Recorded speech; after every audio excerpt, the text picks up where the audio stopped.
welcome to my channel. I'm JB Abud. So ang toy unpack ko ngayon ay Ghostbusters by HASBRO. So may playset and figures.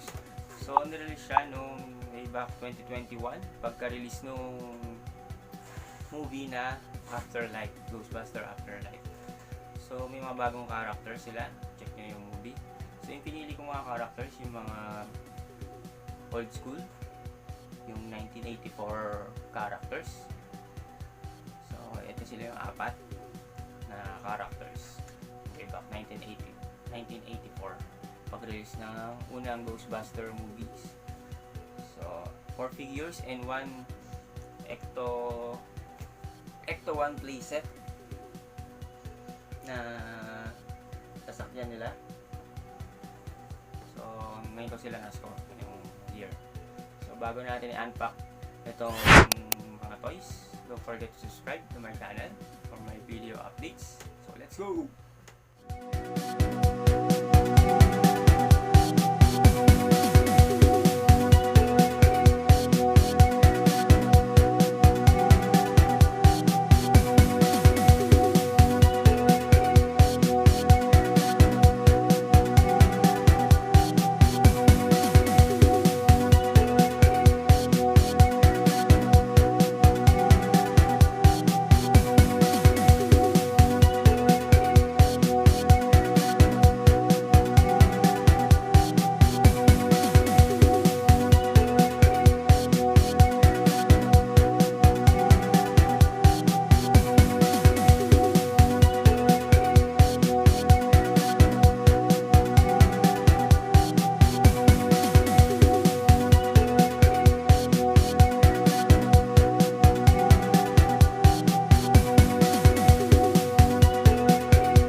masasabi ko to dito sa set na to is ganda niya.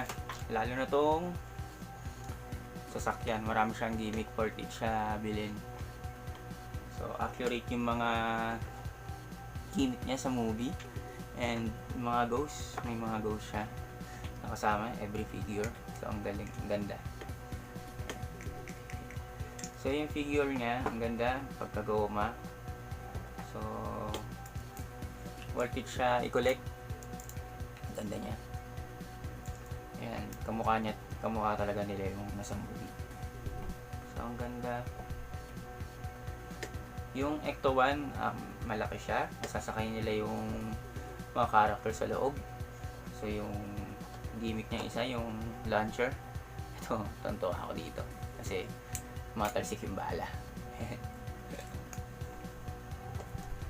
So, yung pinagalaan ng gimmick nito, accurate sa movie, yung pagkabukas ng door. Ayan. So, yung mini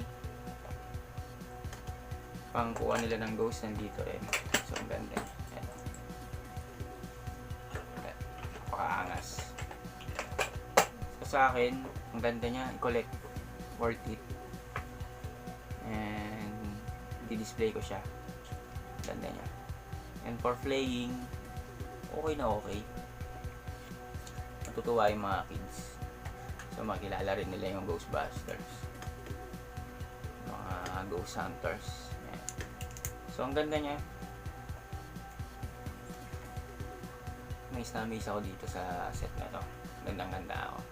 Wala rin mga figures. And, itong Ecto 1 na playset. Ang ganda niya. Hindi naman siya ganun kabigat. Yung pagka-plastic, okay na okay. Natuwa ako sa pag-assemble nito.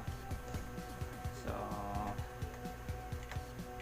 don't forget to subscribe to my channel for my video updates. Ghostbuster set.